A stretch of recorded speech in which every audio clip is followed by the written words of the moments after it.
Welcome to Tell Me Your Story. I'm Richard Dugan, your host. New paradigms for a new world as we give you choices and knowledge of those choices to help make your dreams come true. We are here on Sundays at 7 a.m. and 7 p.m., Monday mornings at 1 a.m., Monday through Friday from 8 to 9 a.m., and Wednesdays at 9 a.m. with our special edition of Tell Me Your Story. We podcast at those times at richarddugan.com, and we are also podcasting. And let's see if I've got that correct. I did say broadcasting. We stream live at those times. Podcasting on SoundCloud, iTunes, TuneIn Radio, Spotify, Stitcher, Player FM, Blueberry, iHeartRadio, Amazon Music, and a whole bunch of other locations across the internet. And we're also on YouTube. That's right. You can watch these conversations. We hope you'll subscribe. And then, of course, click notifications so that when a new conversation is posted, you will be notified and you'll be able to tune in and listen in. Maybe even if you're on YouTube, watch. We also ask that if you can support the work we are doing financially, we have a PayPal account. It is there for your security as well as ours. And the email, when they ask for it, to whom you're sending, richard@richarddugan.com. And we are gratefully appreciative to those who have helped and those who will help. Thank you, thank you, thank you.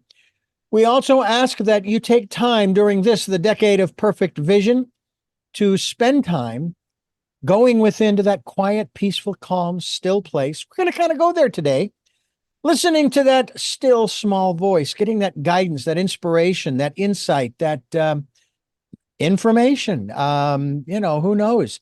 Maybe this is the place you'll go to access one of the attributes we're going to talk about on this program today with our third time returning guest, believe it or not. And actually, she was on twice last year. Here she is again. Maybe we'll have her on again later this year as well. Amy Robeson, welcome back to Tell Me Your Story. Thanks for having me. I'm so excited to chat with you today. You've got a lot of things that you're doing, and a lot of things we've talked about over the previous times that you've been on the program, and I'm excited to dive into some of those as well. One of them that I find very fascinating, very interesting, and we've had other guests talking about this, and that is the Akashic records.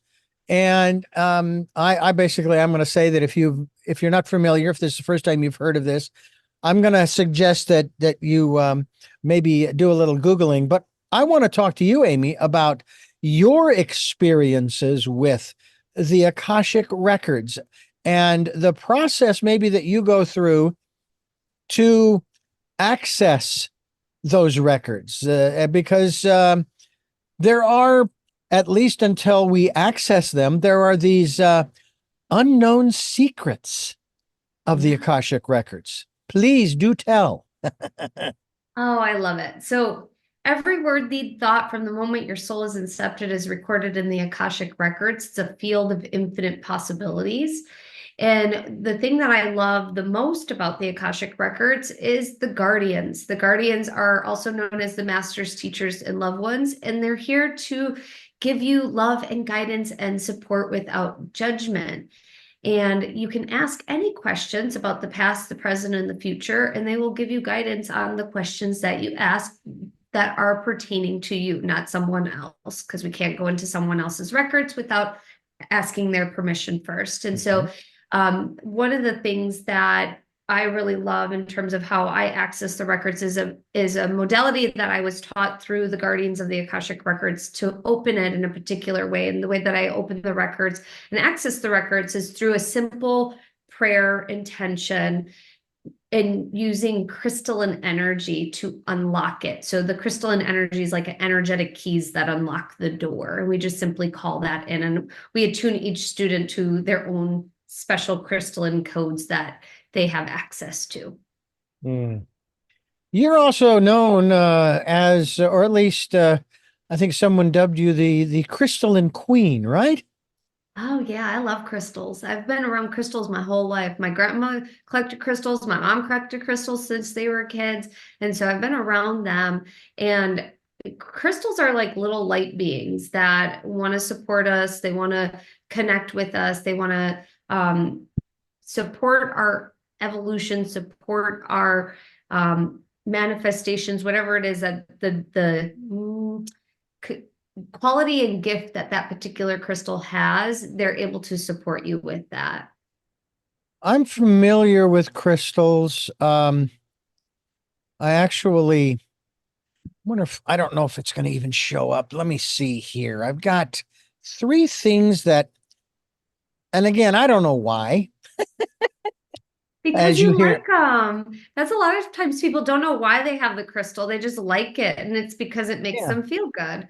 Well, I'm gonna let me switch my screen here so that I can make sure that they might show up. They're two. Well, number one is this little elephant. I can see it. Oh, I like that. Is that soda light? Actually, I'm sorry. It's not it's not an elephant. It's a bear. That's my. Okay. I think that's my spirit animal. Oh, I like that. Is that a damberite or soda light? I have no idea. It looks like damberite the more that I see it. And I As think it if comes in and you, out. yeah, Richard, I think if you put your hand behind it Ah, like there you this, go. There we go. yeah, there we go. And then we can see it. Perfect. Yeah, that looks like damberite. That's a really nice Mhm. crystal. And they're hard to see when it's on camera, but Yeah. um And that's then, a great crystal. yeah, then this was one, and I can't remember where we found this, but my wife has asked me to carry this.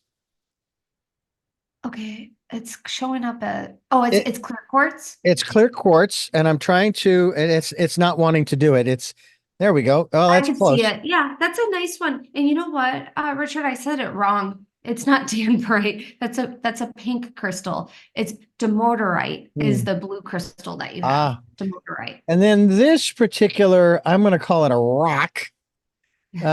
Oh, that's actually Oh, I get, showing up. yeah, There we that go. actually shows up. That looks like either Amazonite or and it's hard to see on the screen. So it looks Yeah, either like Amazonite. Is it white or does it have blue in it? it's Like a teal. bluish green, a little brown in it, Yeah, it or looks like amber. Yeah. Amazonite to me. Well, I carry those in my pocket. I love it. It makes for an interesting situation in my pocket, along with my change, the coins. But I know a lot of people. And then there's one other thing that I have with me around my neck, and I'm not even sure this is going to show up. Oh, there it is. Oh yeah, that's Quartz. beautiful. This is quartz on silver. And I got this up in Sedona, actually north of Sedona, when we were traveling in 2019 for Christmas. That's And I don't know beautiful. why. I don't know why I picked it. It just kind of spoke to me They in that regard. they sometimes pick you, and I think that sometimes you don't need to know the why. It's just if it makes you feel good, if it some of them are they could be where it just grounds you. Another thing could Mhm. be that it opens your heart. Another thing amplifies your intention. Another thing could be that it creates a sense of protection and safety or a sense of support. So the thing is it's follow your heart. If you're walking around a store and you're like, "Oh, I really like that crystal," or you haven't been able to put it down, that is a Mhm. soulmate crystal. That's a crystal that wants to work with you. It's a Ah, crystal that wants to be with you. well, yeah. Well, one of the things I wanted to talk to you about, and I know this is, we were just chatting about the Akashic records and so forth. I'm curious as to information that we can glean from our Akashic records that might lead us to, or maybe this isn't quite the right direction because of what you just said, and that um it's kind of like that wonderful Irish line in a song by Mary Black, where she says, "You don't own the land." And I talk to people about this all the time when they talk about property rights and this and that. And the other. I said, "Sorry, I don't care who you are. I don't care if you have a deed and it's locked in and you got the mortgage paid and or you're a farmer, blah blah blah blah blah. You don't own the land. The Mhm. land owns you." And it's the same thing in the regards to crystals. You don't seek them out, as you just said. They seek you out. And on the same note, even with animals, our pets, we didn't choose them. We think we did, but they've chosen us. Talk to us about, is there anything within the Akashic records that enlightens us maybe not as to why, but maybe if we aren't connected to and or carrying crystals or other energetic elements, if you will, items that couldn't hurt. It's like in Vedic astrology. My Vedic astrologer told me, and I do wear one of the kavachas. Also, it's on here with my turquoise and silver. Talks about certain gemstones that you can wear, whether it's a ring, but you have to make sure that the ring is made so that the gemstone is actually touching the skin, or certain colors that you want to wear, and so on and so forth. So can you talk to us a little bit about that kind of information, and then the importance of maybe tapping into those elements so that you don't actually protect yourself from the events that happen in your life, but it's the difference between walking in a rainstorm with and without an umbrella. You know the storm's coming, you've been told, and now it's your choice. You can go out there with an umbrella, or you can go out there soaking wet. And there's neither of them is right or wrong. Yeah. So with the Akashic records, one of the things that I really enjoy is you might be attracted to something. So let's say that crystal. One of the things that you can do is you can go in the records and say, hey, in what ways can this crystal support me? Or in what ways can I work with this crystal? Or, hey, I've been really thinking about doing Vedic astrology. Why is that? And so you can actually get the why in the Akashic records if you're looking for it. And then the thing that I want to always encourage anybody that's exploring the records is to go deeper than just the first answer, because that first answer gives you tons of nuggets on how to go deeper into questioning. Because when we go deeper into questioning, and it allows us to get more curious. It allows us to get more enriched, in-depth answers from the masters, teachers, and loved ones.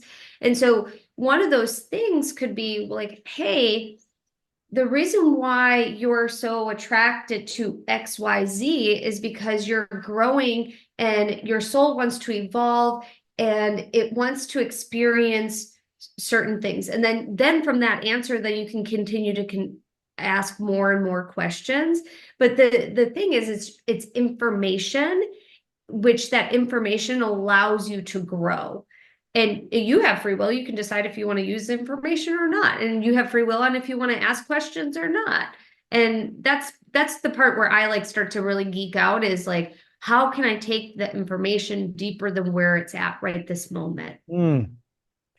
And yet there are a lot of people, and again, this isn't about, passing judgment on anybody, but these are observations, who in some instances, and maybe it has to do with the contract that they signed when they came into this world, to basically find and follow a particular individual, group of people, a philosophy, etc., etc. And what I find so fascinating is that there was a time when I thought I was missing out on something because I didn't have a particular philosophy or individual or book, even though I talk many times on this program about my metaphysical primer is Autobiography of a Yogi. I love that book. However, I've read dozens and dozens of other books from other philosophies, but they all tend to flow together. And I finally realized that I'm not missing out on anything. I'm right where I need to be. I'm doing what I'm doing. I consider myself a metaphysician. Now, you also talk about shamanic healing.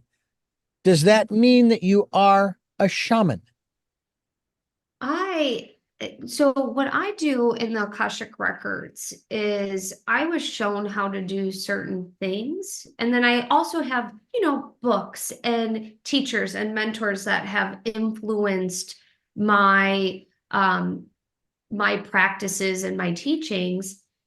I wouldn't consider myself a shaman. I would consider that some of the things and some of the healings that I do are very shamanic like. Mhm. But I wouldn't call myself a shaman because I haven't gone through that training. And so when I do our healers edition, which is Sacred Awakening, so we have our level 1, and then we do the healers edition for how to do healings inside the Akashic records. When we're doing past life regressions, we are reclaiming fragments of the soul when we're doing past life regressions. And so I have a lot of students that will say this is very shaman-like, that has had the shaman training. I find it interesting and fascinating, these different elements of training, not only what you provide, but just in general, Yeah. what's available. My present wife and I, we back in what was it, late 1990s, early 2000s, we went through the 3 levels to become Reiki masters. Yeah, it's Yes. nice to say, it's kind of nice to have on your not literal resume, Yeah. metaphorical resume, if you will. And the various radio stations I've worked for and programs I have produced over the years, I think my boss and I calculated that I have probably produced 50 to 60,000 programs, and that I should have my Wow. PhD in eclectic studies, because it literally is across the board. And it's been Yeah. fascinating. It's been wonderful. Um, but at the same time, I have a feeling, I'd love for you to elaborate on this, that all of that is not as relevant to knowing oneself as maybe tapping into one's Akashic records or going within. I mean, it's great when people ask Mhm. me questions. Matter of fact, I was asked this question just the other day about death and dying and what's on the other side and so forth. And I mean, because I've experienced my share in the last few years. I'm 65, almost 64. And I've experienced the loss of a dear friend who lived across the street from us back in Phoenix, I'm so sorry. a programmer here on this radio station. The next month, then the next month after that, my wife lost her only living sibling at that time. Mhm. Then I lost my eldest sister, and this was a year ago, March.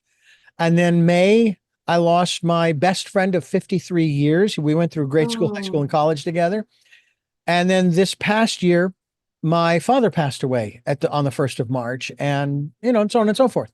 And I it's mean, a lot of death. that's sure, but um, so far I've shed no tears over my best friend, because our life together, the way that we experienced it through grade school, high school, and college, we had so much fun that every time I think about him, I Mhm. can't do anything but laugh. That's Yeah. awesome. But that by the same token, um, the question that I was asked in regards to that, will we, and the question was, will we see our departed loved ones, like, my father or her sister and so on and so forth, her parents and what have you. And I said, those that I did. And again, I told her, I says, this is what I believe. I don't know this. And so if Right. we dive into the Akashic records, I don't know if we can get this information, but I said, I believe, which is subject to change, that we have this cluster of souls that we associate with through lifetimes.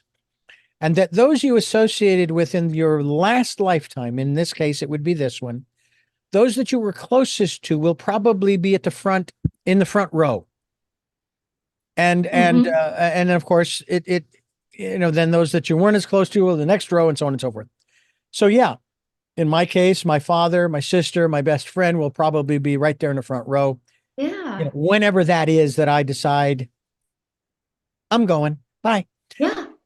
I have a similar view on that, and they have even doctors have talked about it. Hospital staff has talked about it Mhm. when they see someone dying, or hospice. When someone's in hospice, they'll start seeing loved ones come through, and it's well documented. because the veil starts to get very, very thin when someone starts to transition. And one of my beliefs is part of the human experience is to really get okay with grieving, to really master grieving. And grieving can be the death of a loved one. Grieving can be also the death or the transition of something that you loved. It could be leaving a job or leaving a relationship.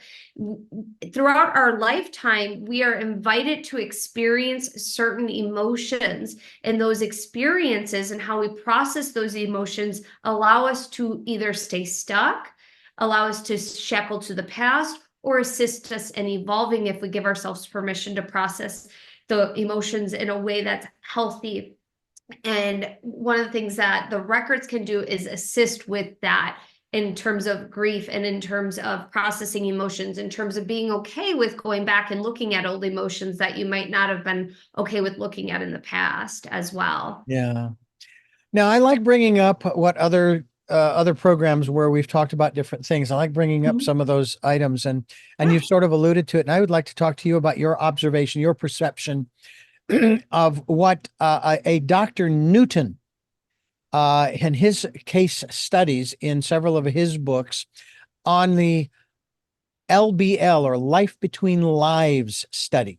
Ooh, this will be fun. Yeah, because all of the people that he took through this hypnosis, it is and I've been through this process myself. We have a practitioner here in Santa Barbara, California, and I went through it myself. And there are times when I wish I could go back to that lifetime, but that's gone. You can't go back. You have to move forward. But he took me to that lifetime right before this one, right up to and including my death or departure. And in deference to Dr. Bernie Siegel, on this program, we were talking about his wife and her death, her passing. And I used the word transformation, and he got a little irate with me. He says, "What transformation? Why can't we say death? What's wrong with saying she died?" I said, "Okay, all right." So, but everybody has their preferences. And then and now, according to the case studies that I have read, I have them on my Audible, in my Audible library. They're all similar to an extent. Obviously, as individuals, there are going to be differences. And you basically, when you leave the body, you might hang around on the earthly plane for a period of time, sometimes to make sure everything, just to see how things are going. You kind of wish that you could help, but all you can do is observe.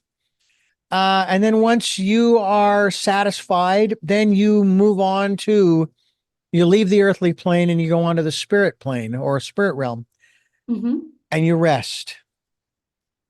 Because you've had it was a long, hard life, no matter how long it was, and you get a chance to just relax, sort of a spiritual vacation of sorts.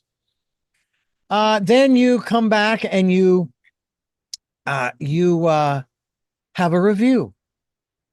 Unlike Albert Brooks and Meryl Streep in I can never remember the title of the movie, but they're going through the process of having their lives reviewed, and she's having the time of her life, eating whatever she wants and this and that and the other. He's freaking out because he thinks he's being judged on his life, and he doesn't get it until near the end. But anyway, so you go through a review of your life, and whatever the processes are there, and then there are actually classes you can take, work that you can continue to do on yourself, even in the spirit world. Which I found fascinating. It's like, I thought all the work we did was here, because that's where supposedly it was supposed to make the most impact, but it takes place everywhere.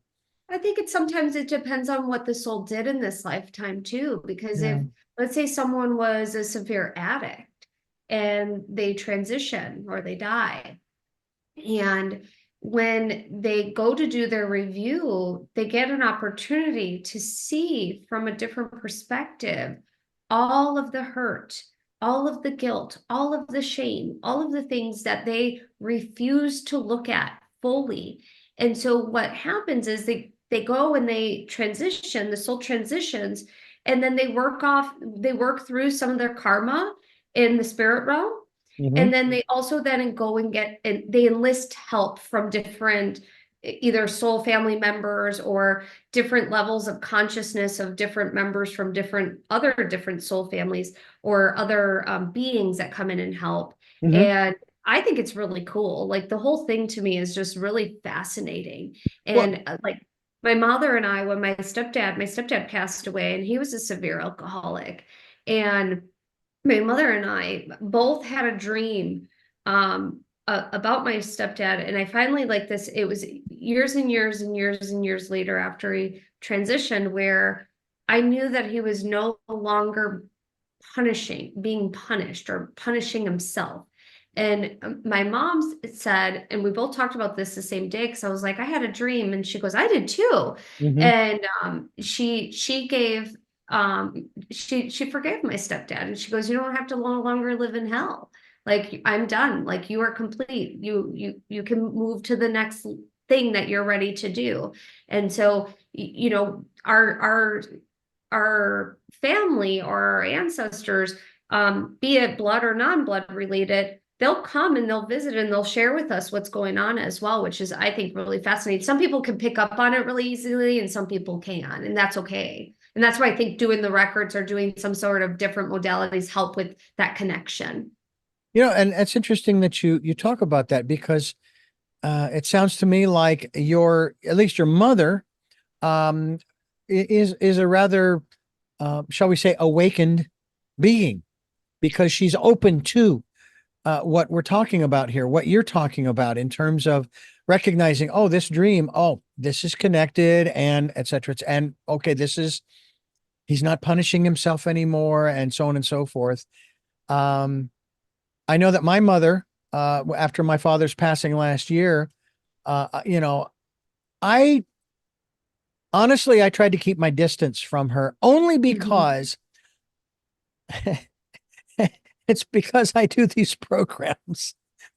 I can wear her out because I tend to go on and give details, and when I hear her voice when she finally gets a chance to talk, and it sounds like she's getting tired, I recognize. Well, I'll tell you what. I'll call you later. I got some things I got to do, and I love you, and we'll talk to you later. Bye bye.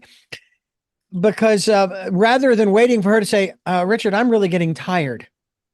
So and from a very early age, I've tended to wear people out because, blah, blah, blah, blah, I'm rather verbose in that regard. Well, Uh, I feel really fortunate. I come from a family. My grandma did tarot card readings and astrology readings, and she taught me how to do tarot cards when I was a kid. My mom had a gift of connecting with souls. They would come and visit her after they would transition, and she would send them to the light. And so I come from a very spiritual family in terms of their openness in terms of these types of conversations and these mhm. concepts, which I feel very fortunate, because I know that that is not the case for a lot of people out there, where their beliefs are very different than their family beliefs. But my big thing is you got to follow your heart. You got to trust your heart, and allow your soul to lead you to what is true for you, because what's true for you can be very different for someone else. Yeah. A matter of fact, just recently, I was sharing with my mother, but this was in text form. Um, and I shared with her one image, and she said, "Thank you." And then I shared with her another image, and she said, "Got it. Thank you." And so I knew, okay, no more. Um, but what is so fascinating to me, you said something earlier in regards to that space between the life that you lived and the life that you're living, Mhm. where you can seek out help. Now, my wife and I, and I won't go into detail here because it's not relevant, Yeah. but we were going through a challenge. And a lot of people in a challenge such as this, they don't like it publicized, whether it's to other family members, friends, associates, counselors, therapists, et cetera, et cetera. I'm not that way. Mhm. And as soon as this challenge hit us, once I got my equilibrium back, because it was a bit of a shock to the system, Mhm. I started sending out a text to like 20, 25 people saying, in essence, help. We need help. I wish I had worded it differently because at least one person, and including my mother, initially thought it was a hoax, one of those scams, right? Oh, okay. Because she had received a phone call. My youngest sister was with her at the time, and she'd gotten a phone call from someone claiming to be her grandchild. Oh, there's a lot of that Yeah. going on now, those scams. And fortunately, my mother knew where her three grandchildren were at that moment. And of course, my sister took the phone from her and hung it up. But my mother asked me that particular night that I'd sent it. She says, "Are you sure that you need this? I just want to make sure it's you." And I said, "Yes, yes."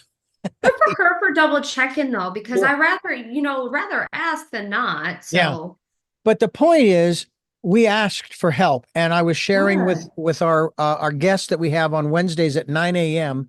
Her name is Lumari, and she is an intuitive as well.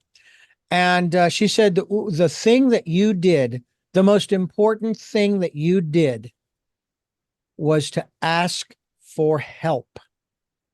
You didn't sit there Yes. and wallow in the emotions and so forth.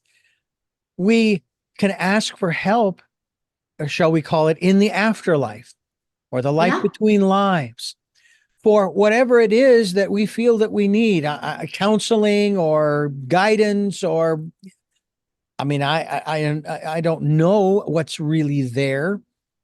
I only have the images that I remember from the hypnosis session when I was there. There was a lot of light.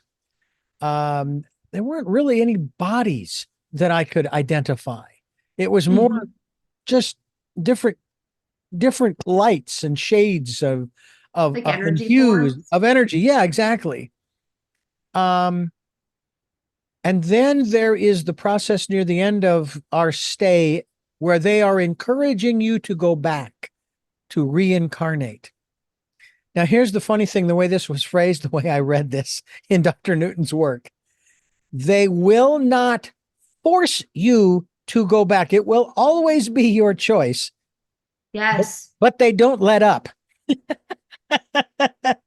because they know the people here need your help. Hmm. Um, where do you fall when it comes to, and I won't use the word coercion because again, it's always our choice. Hmm. We either give in to the nudging, we'll call it, or we don't. Yeah. And I don't know what the percentage of souls is that comes back. And it must be a lot because we now have over 8 billion people on the planet and growing. Yeah. I, you know, I think I think being a human is a very fascinating thing. Hmm. And I think so many people get caught up in the the challenges of humanness. And there, trust me, there are a lot of challenges. Mm-hmm. I believe that part of our mission in our purpose, because we have many purposes, is to experience heaven on earth, meaning we can have bliss and ecstasy while also experiencing challenges. And so it's being able to navigate the duality of being human and being okay with being human. And part of, because you'll often hear people say, I'm never coming back. But a lot of Oh, souls end up I've choosing to said go. that. I've said that even being Yeah, here. I know I have said it. And I've actually just recently go, but but do I mean that? Because I'm Yeah. actually getting to a point in my life where like I'm understanding and the perception I have around life and around my reality and the way that I shape my reality is shifting and I'm changing. And the more that I do this work, the more that I realize that I am ultimately in control and that these circumstances that I've experienced in the past were all orchestrated in some way, shape, or form before I came into this lifetime. Yeah. And they were to assist me in owning my power and owning all of the gifts and all of the abilities I've ever had and ever will have in this lifetime. And if I choose to rise to that occasion, I will have an amazing life. And so part of it is having this idea that you can have that in this lifetime. You don't have to wait until you transition. Also, being okay with, I'm going to experience things that I don't necessarily want to experience, but my soul knows it's good for me.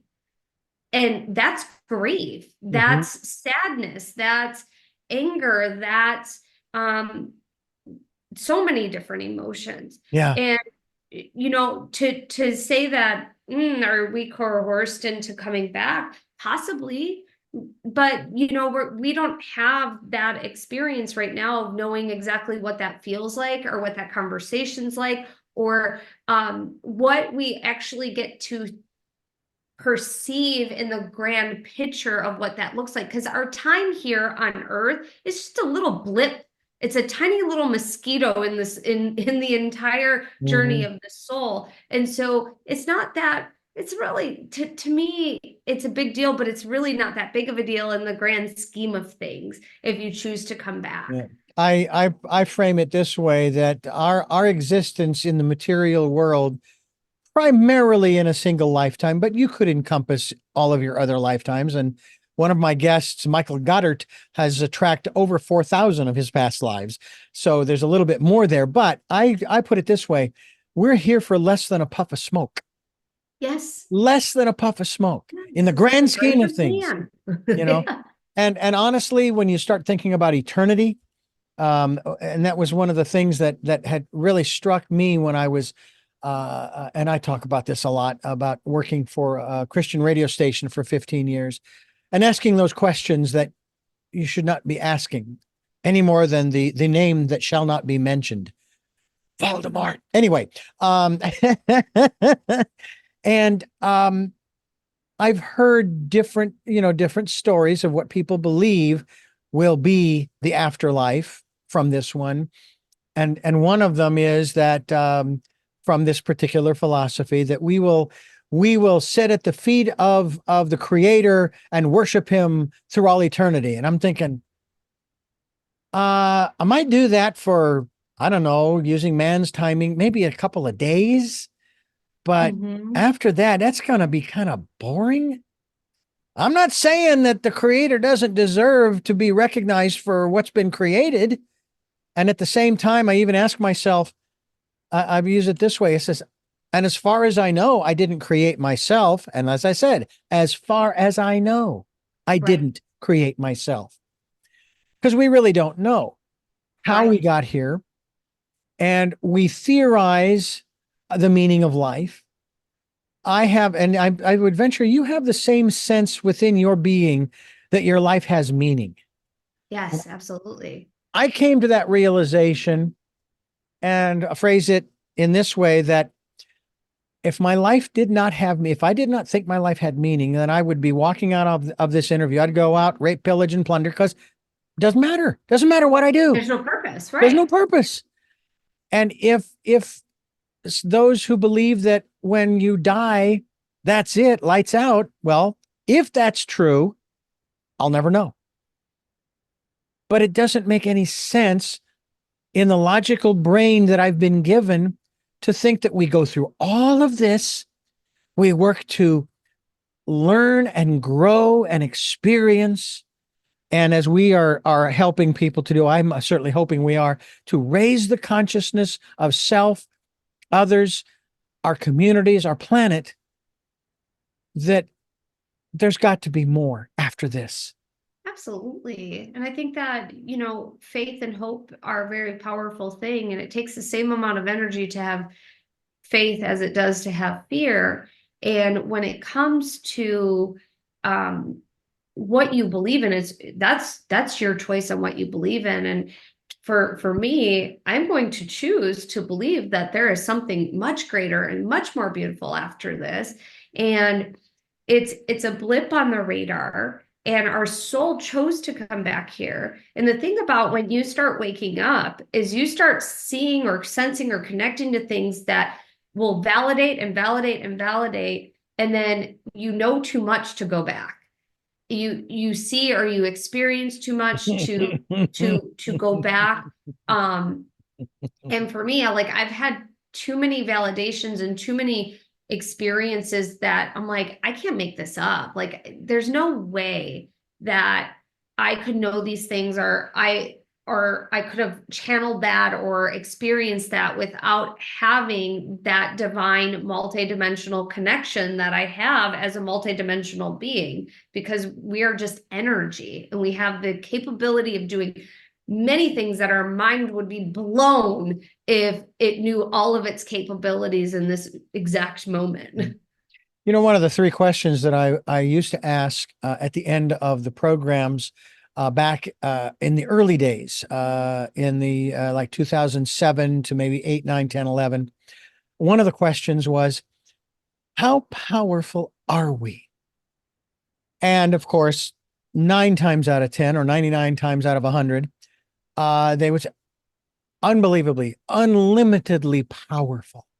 Yes. We just haven't gotten in touch with it. We haven't connected with it. We haven't opened ourselves up to the possibilities. Talk to us about the possibilities. What are some of the things that you have experienced under that banner of unlimited power? And we're not talking about power and control here by any means. We're talking about our personal power and so forth. Right, exactly. Talk to us about your experiences in that realm. So one of the things when it comes to utilizing the records is the records view you, the Akashic records, the guardians view you as whole and complete. And they recognize that you are having a human experience.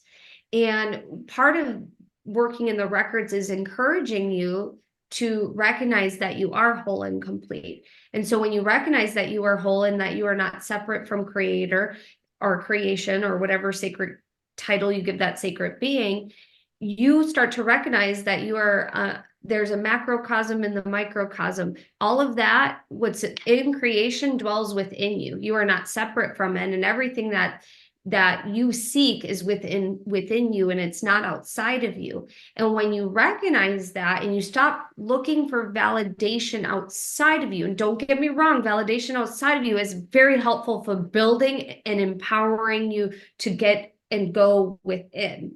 But when you start looking for that validation where you have to constantly check in, am I doing this right? Am I doing this right? Where you go to this deep, utter knowing where it's like, I know this is true for me. I know this is what I'm supposed to be doing.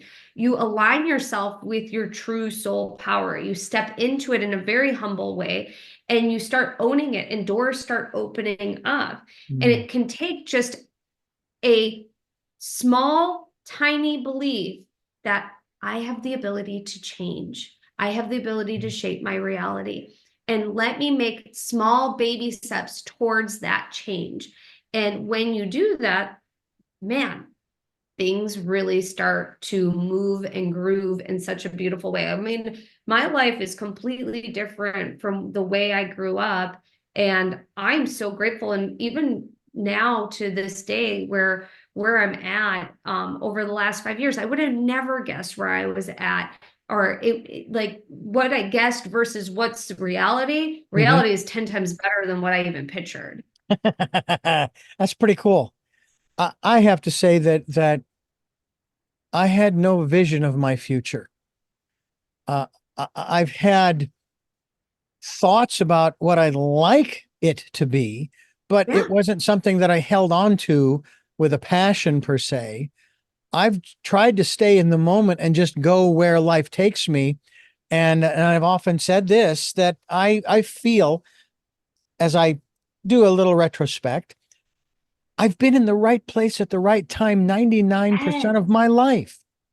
I mean, there were certainly challenges. I mean, hey, a divorce is no fun. Okay.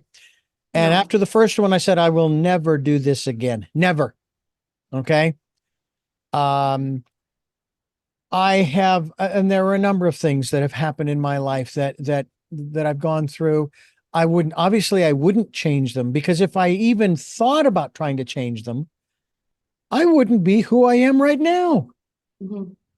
And that's why I do my utmost not to get into the realm of regret.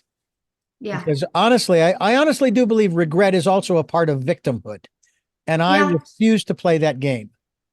I think that forgiveness is a skill that we are to master, and it's not necessarily forgiving others. It's giving forgiveness so that you are not harming yourself. Mhm. Forgiving the situation so you are no longer being harmed. And when we give ourselves permission to look at that and go, hey, what did I learn from this experience? And trust me, you can still have the pity party. You can Sure. still be angry. You can still be mad. It's don't allow that to become your personality. Don't allow that to become your persona, because then that situation, that experience, that person is now dictating your reality because you gave your power away to it. Yeah.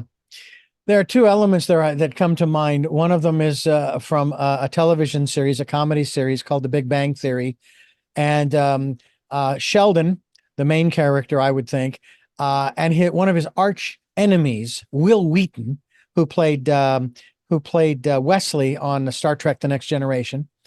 Um, he was having a mental duel with Will Wheaton, and I think Will was actually playing himself in that series. Anyway, and he was going on and on to Will about whatever their disagreement was.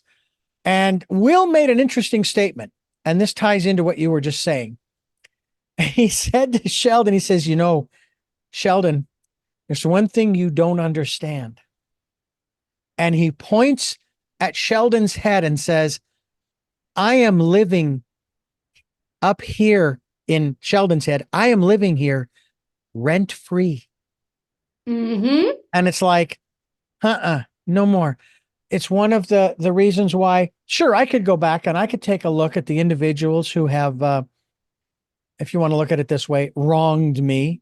Yep. I had a general manager who hired me and treated me like I was his best friend. But within about a month or two, he started treating me as if I had killed his best friend Mm. and just treated me like dirt. Well, so that's his stuff, not mine. And I'm not going to carry that resentment. Mm-hmm. He's going to have to deal with the karmic realities of that on his own. I'm not going to allow him to live rent free up here. It's Now, not worth it. It's not yeah. worth it. Well, and there's another element to that too. When we do those kinds of things, when we have that kind of resentment, it isn't just a drag on the soul. It does damage to the physical body, Mm-hmm. mind, and emotions.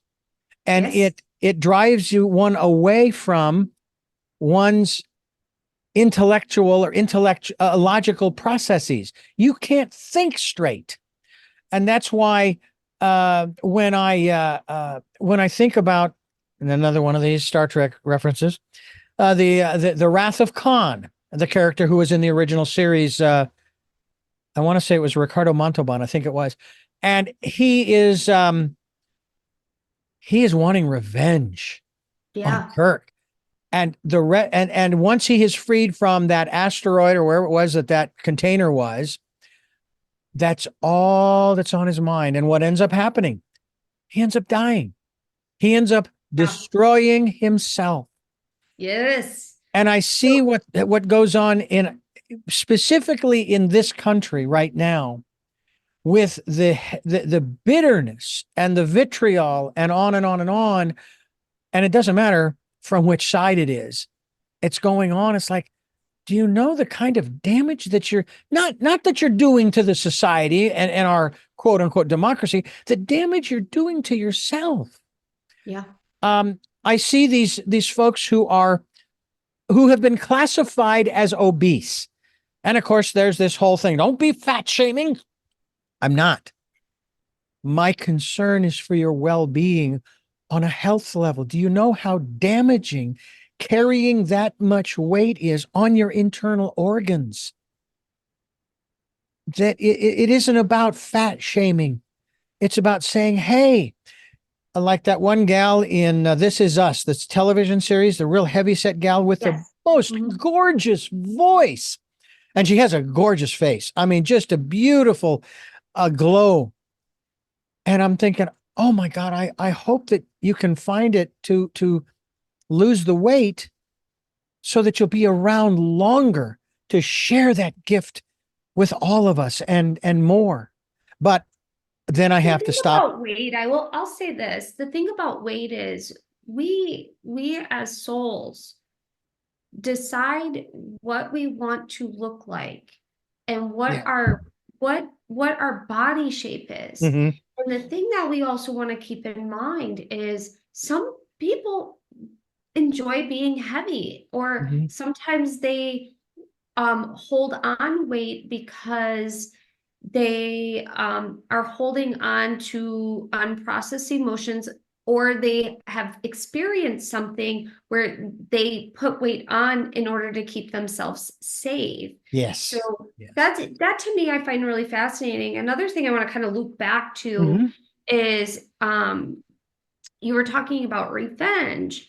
And one of the things, I just recently had an experience where I was upset. I was upset during this experience, and I was like, I can be petty right now. Like I can choose to hurt them or make the same decision, not necessarily hurt them, but make the same decision that this group of people decided to do. But then that would only hurt me, and that would only hurt other people that are involved in our group that weren't a part of the other people's original decision. And so the thing is like when you want to be petty or you want to take revenge, an eye for an eye, or I'll show them what that means. You have to take a step back, or you'll want to take a step back and go, what is the true impact of this decision? Because if I did that, what would happen? But what I found though is what is the deeper meaning on why I'm feeling the way that I'm feeling? Because it wasn't that I was mad, I was sad. I was sad that they chose to make that decision. And I was sad it was a missed opportunity. And so once I identified that emotion, I could then move into a place of okay with their decision. And I can't think of what word I'm trying to use for that, but just being okay with it. Like I have to be okay with it because it wasn't my decision. It was their decision. Yeah. I'm the one that feels sad about it. And that's okay. And it's okay that I'm sad about it. And it's okay that I'm feeling this way, but it's not okay if I decide to be petty because I'm only going to hurt myself. Exactly. Yeah. And again, I recognize what you're saying too, and that an individual comes into this life choosing to have the experiences they're having. And if it is, as you've stated, to carry this weight for whatever reason, by the same token, we're always offering up suggestions in that regard to help people. I mean, that's part of what this, I mean, we could sit here and say, you know what? There's no point in doing this program, doing this interview, because people are here making their choices. Right. That's true. That's true. And at the same time, that's the thing. It's just that I think weight's a big triggering thing for a lot of people, because even I'll tell you, I'm a thin person. I get people that comment on my weight all the time. Have you eaten anything yet? Have you worked out? Why are you so thin? And I'm like, okay. So it's like one of those things where you can't, it's like weight is one of those, it's in the eye of the beholder. And what all that matters is how do you feel in your body? Because if you feel okay in your body, that's great. Yeah, That's perfect. it, If you it are is. constantly worried about your weight, whatever direction it is. Yeah. And the thing and that is something, it's like, it was something I had to grapple with, back in January of, 2017, because I got sucked into this whole political conversation, this whole melees, this what I observed as chaos, and Mhm. I had to work my way through. The first step was absolutely the hardest, and for a lot of folks, it will be the hardest to do when you're talking about someone like you made reference to. I want to, get revenge. Well, okay. I had to stop myself and say, thank you, teacher, for teaching me how not to behave. Yes. And that was the hardest. And I honestly, it had to be verbalized out loud. I couldn't just do it in my head. It had to be I love it. verbalized out loud. And I did have to think, because this person is here under the same auspices as I am. We signed a contract. We set up the contract, the experiences. Here we are. Mhm. And then, of course, the next one was, I think it was something along the lines of, I forgive you. But more importantly, and I think this might be something to talk about as well, I forgive myself for allowing myself to be drawn into this quagmire. Yes. Then the third was the question of a pure heart, of of a heart that is not judgmental, not wanting to change, just wanting to understand. Yeah. Right? Sort of the reason, wanting to know why. What is it that happened to you that has made you this way? Now, bear in mind and recognize again the contract and so forth. Yeah. Well, I love But how you went through all that because I think that sometimes just saying like, I forgive this, I forgive you, I forgive myself, I forgive it all mhm, is such a powerful statement and declaration where it's like, you know what? Let's step out of that chaos. Let's step out of that pocket because sometimes we get sucked into things knowingly or unknowingly to bounce us off track. Sometimes it's one of our bodies or an aspect of us that is wounded or has been wounded in the past that feels that that is the most appropriate thing to do at that particular time, whatever the case is. There's so many mhm, different things, but right. it's having the power to recognize and having the awareness to recognize that, hey, that's not right, that's not for me, this isn't something I don't want to participate in. It's because your peace means so much more than whatever that is that's happening, and having peace I think is crucial, and peace comes with forgiveness. So if Exactly. you can allow yourself to forgive, that peace can anchor back in. Hmm. Yeah. And I think, and it also releases that pent up energy.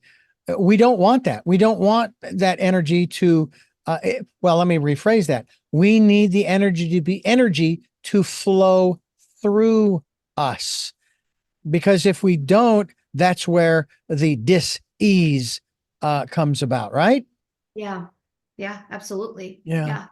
But again, and it's a hard one, even for those of us who consider who consider ourselves awake. I'm going to use it that way because the other word woke has a lot of crapola attached to it that is Yeah. inaccurate in my opinion. But we do need to come to that understanding that, hey, this may sound strange, but where they are, believe it or not, it's okay. Yeah. It's Well, it, it's okay because it's not my life, it's theirs. yeah. And that's it. That's the law of allowance, the Hmm. spiritual law of allowance. It's when we can step back and be like, that's their path, that's their thing. It's okay. Yeah. Let's talk a little bit about allowance, but take it to another R word, responsibility. All right, Mhm. sign the contract. I'm going through the motions. I'm doing my thing. I'm living my life. I know about the contract, and I'm just going to live my life and do my thing.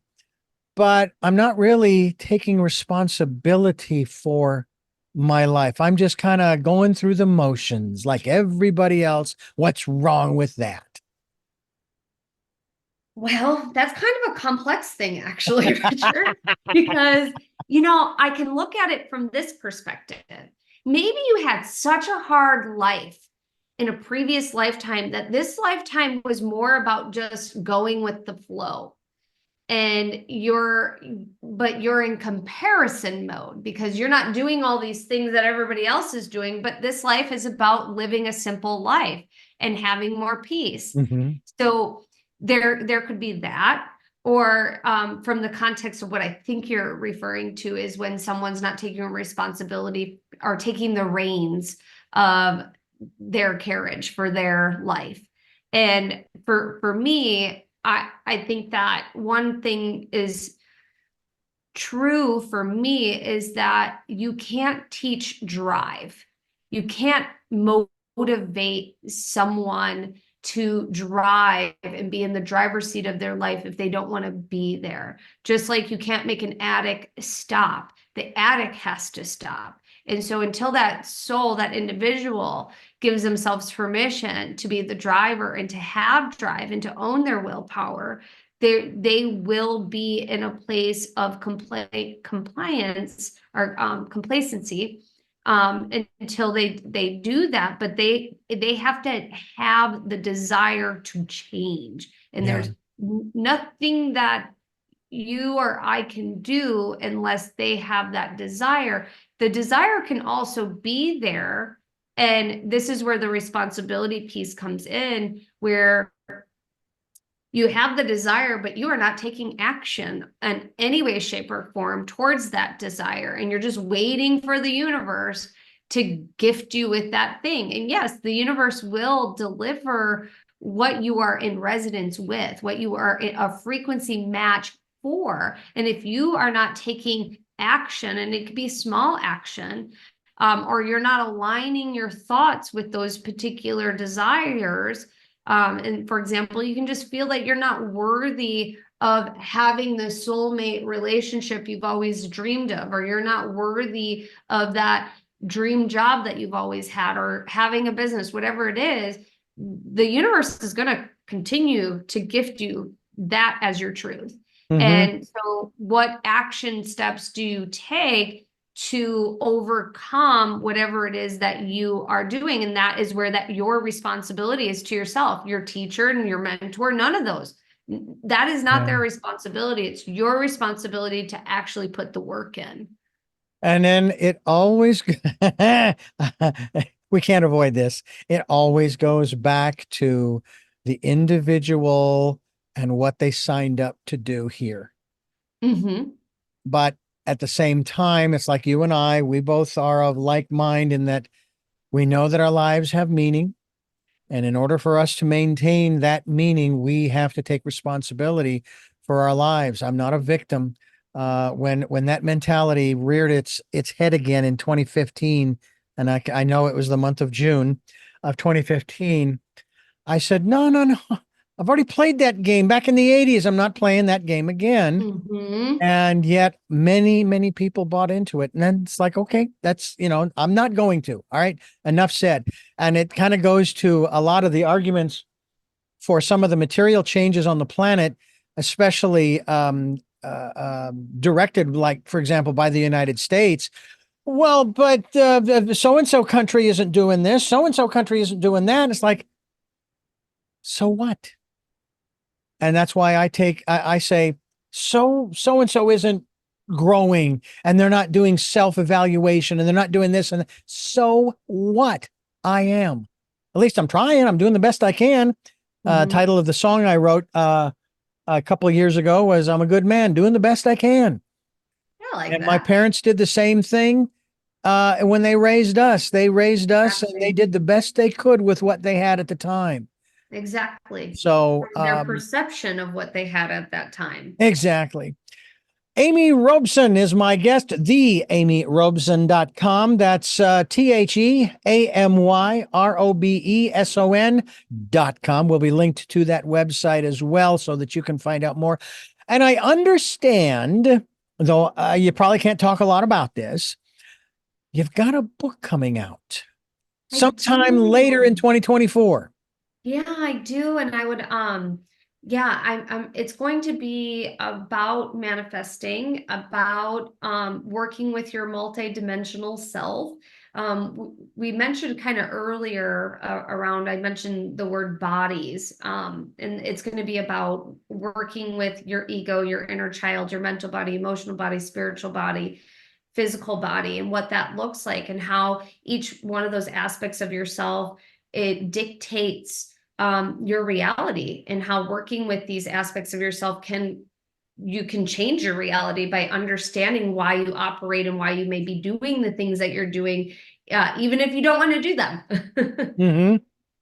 Well, we'll have you back I when would it love comes out that. to talk about it. I would love to have you on to talk about your latest writing, and maybe more for that matter, back here on Tell Me Your Story. So I thank you so much. Thank you for having me, Richard. I appreciate it. I want to ask you three final questions before we wrap it up here. But before I ask you those three questions that I ask all of my guests, and by the way, they've changed over the last year or two as well. So you may or may not remember some of one or two of them. But first of all, I want to thank you for listening to and watching Tell Me Your Story, New Paradigms for a New World. We're giving you choices and knowledge of those choices to help make your dreams come true. We are here on Sundays at 7 a.m. and 7 p.m., Monday mornings at 1 a.m., Wednesdays at 9 a.m. for a special edition of Tell Me Your Story, and then Monday through Friday from 8 to 9 a.m. That's 9 programs, 9 topics, 9 guests, 9 opportunities to hear 9 different perspectives on how to make this a better place for all, as well as to give you choices and knowledge of those choices to help make your dreams come true. And we stream live at those times at richarddugan.com. We also podcast on SoundCloud, iTunes, TuneIn Radio, Spotify, Stitcher, Player FM, Blueberry, iHeartRadio. We're on YouTube as well. We hope that you will listen to and watch, subscribe, as well as click notification so that when a new conversation is posted, you will be notified and you can tune in. We also ask if you can support the work we're doing financially. We would be so grateful. Any amount is welcome. We will take energetic support as well. And PayPal is there. And you'll put in my email address when they ask for whom you're sending it to, richard@richarddugan.com. That's richard@richarddugan.com. We also ask that you take time to go within and listen to that still small voice.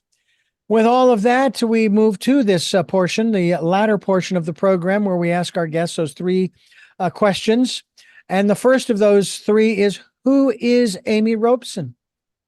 Oh, I am a soul having a human experience. What is it that gets you up in the morning? My daughter. Physically, my daughter. I have a toddler. But Wonderful. I love the work I do, and I've been a driven person my whole life, and I love life. I think it's fun, and like I'm excited to see what comes next and how it's coming and how it's going to unfold, because I like to Yeah. witness it as it's happening. Yeah, I couldn't agree with you more. And the final question, what was your best day? Oh, I've had many best days, but the one I'm hearing to share is when I gave birth to my daughter and we both survived. So, yes. Well, I will tell you that a guest early on in this program back in 2007, Barbara Marks Hubbard, made the comment about what we're going through. We're going through the birth pangs as a society, as a population, and that when we come out the other side of those birth pangs, it's going to be beautiful. But I'll tell you, the birth pangs have been going on for a long time. I don't know how that equivocates to how long a woman goes into labor. I have no personal experience of that. What I do know is it's not, apparently, in most cases, it's not fun. But when it's over, what a joy it will be. So I thank you so much for contributing to what we're doing here, and I look forward to having you back later this year to talk about your book. Thanks, Richard. I can't wait to come back. And I thank you for listening to and watching Tell Me Your Story, New Paradigms for a New World. And until our next broadcast, podcast, videocast, love to Lal. Jeanette, I am still listening. Dad, continue to be happy because I am. Smokey, I'll see you on the other side. And to my dear friend Zorro, aho, aho.